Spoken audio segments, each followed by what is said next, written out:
Hola, mi nombre es Lucía Pesado y estamos para dar otra clase para el Santets Academy. Hoy vamos a ver una introducción a las bases de datos.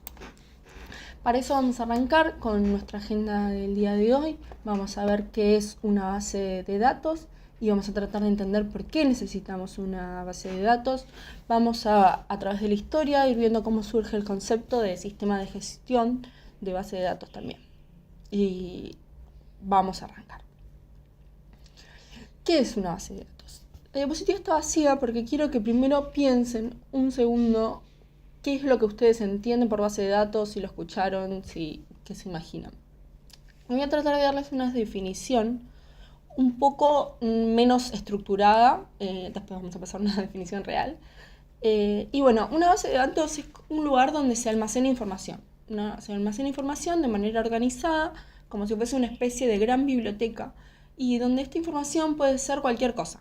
Nombres, direcciones, números de teléfonos, registros de compras, registros de clics que se hicieron sobre los diferentes links de nuestra página, etc. Cualquier tipo de dato que uno quiera almacenar. Entonces vamos a ver que acá está la definición, esta es la definición de IBM, y más allá de que la elegí porque me gustó y porque creo que es bastante clara y sencilla, van a ver que también es importante el rol que tuvo IBM, es uno de los pioneros en el desarrollo de bases de datos como las conocemos, así que tiene sentido que ellos tengan una buena definición también. Acá dice que una base de datos es un conjunto de información estructurada y organizada que se utiliza para almacenar, administrar y recuperar información de manera eficiente. Y sí, básicamente las bases de datos se crearon para solucionar el problema de almacenamiento y recuperación de grandes cantidades de información de manera eficiente. Imagínense, con la cantidad de datos que hay hoy en día, es muy importante que estén organizados, suelen estar en tablas, columnas y filas, que representan los diferentes atributos y campos de los datos. Y bueno, lo que queremos es justamente esto, que estén organizados para poder hacer búsquedas y filtrar de manera fácil y rápida, y de esta manera que se permita la integración y el acceso a diferentes fuentes de información para poder mejorar la toma de decisiones en tiempo real. Así que bueno, es importante resolver el problema de almacenamiento, agilizar consultas, y acá figura seguridad también. Porque las bases de datos, otro gran problema que nos vienen a resolver, es que nos permite gestionar diferentes accesos a los diferentes datos. Entonces de esa manera podemos crear roles y restringir quién puede acceder o no a ciertos datos. Bueno, acá esta diapo parece un poco larga, pero me parece que es importante que entiendan cómo a través de la historia fueron surgiendo los diferentes conceptos. Voy a tratar de ir rápido, sobre todo en la primera parte. La realidad es que siempre necesitamos guardar datos para llevar la cuenta de diferentes cosas. Uno de los ejemplos más claros son las bibliotecas. Hay registros de cómo las civilizaciones de la antigüedad anotaban y llevaban registros de las cosechas, por ejemplo, y con el paso del tiempo fue evolucionando. Pero bueno, ¿qué sería de nosotros si nuestros antepasados no se les hubiera ocurrido guardar la información de las cosas que pasaban? En su momento habrá sido en anotadores, y con el tiempo, bueno, fuimos llegando a esto. De hecho, antes de que existiera el concepto de base de datos, nació el concepto de informática, y el concepto de informática viene de la suma de información más automatización, y estos conceptos están muy ligados. Pero bueno, vamos a arrancar. En 1884, ya yendo a algo un poco más concreto, ¿no?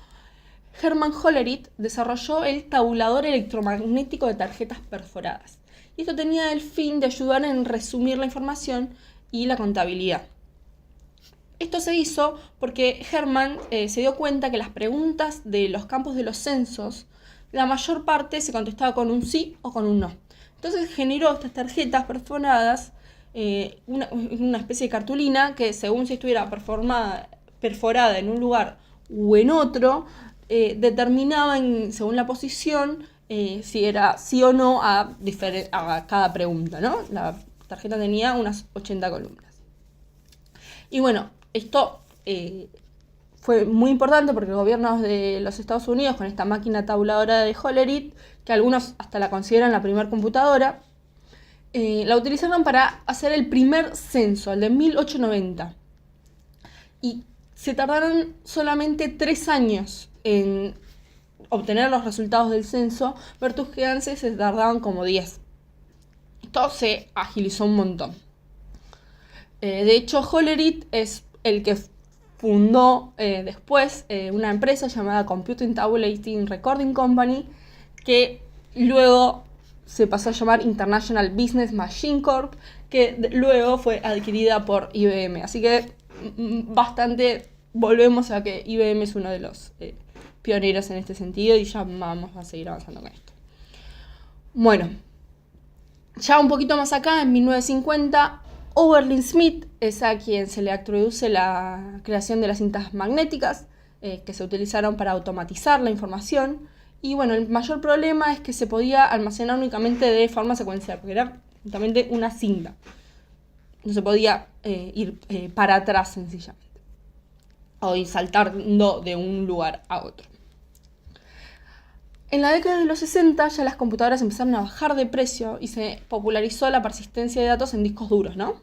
Entonces la forma de guardar datos era en discos duros, y empezó a surgir la posibilidad de almacenarlas en listas y árboles. En un árbol ya la información está organizada de otra manera y es más fácil saltar de un lugar a otro sin tener que ir tan secuencialmente.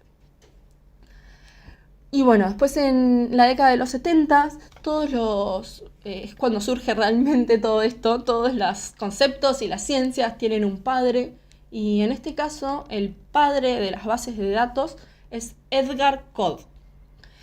Edgar Codd en 1970 presentó su modelo de datos relacionados. Esto estaba basado en el uso de tablas y relaciones para almacenar grandes cantidades de información.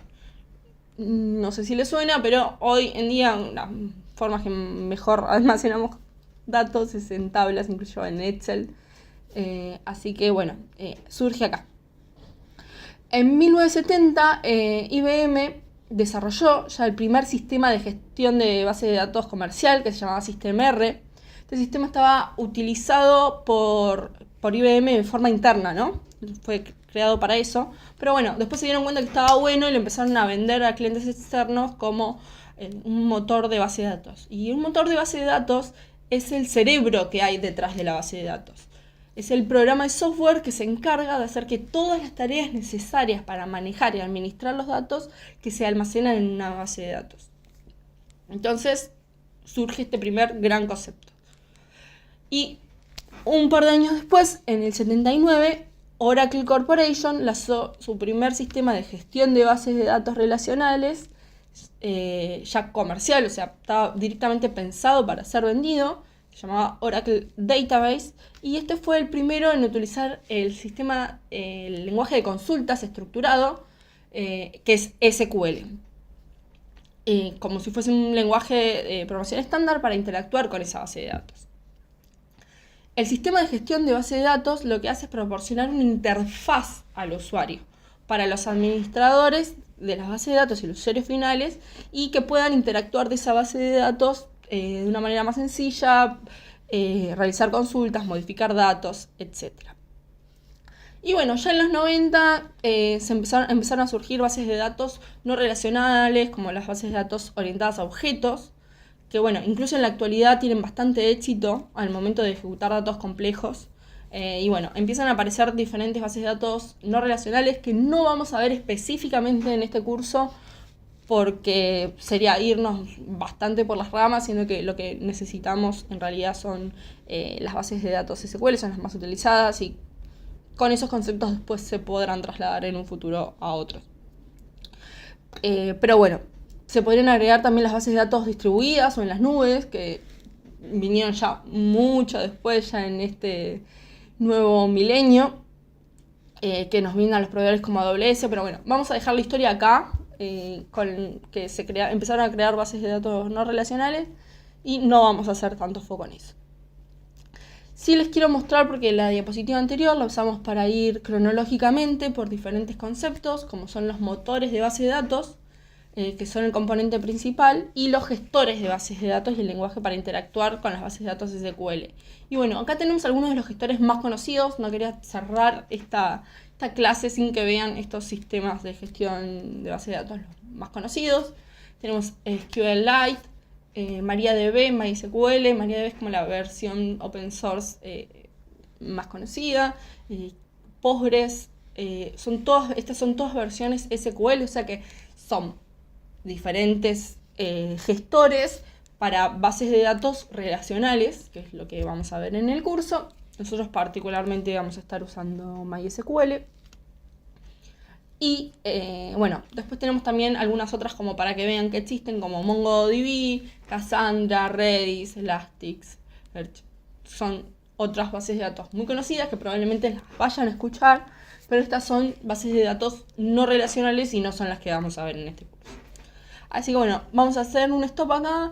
Les quiero agradecer por haber escuchado toda esta primera parte de introducción. Y bueno, nos vemos en los siguientes videos donde ya vamos a poner un poco más las manos sobre el trabajo y vamos a ver cómo utilizar el lenguaje SQL y hacer diferentes consultas y todo. Muchas gracias.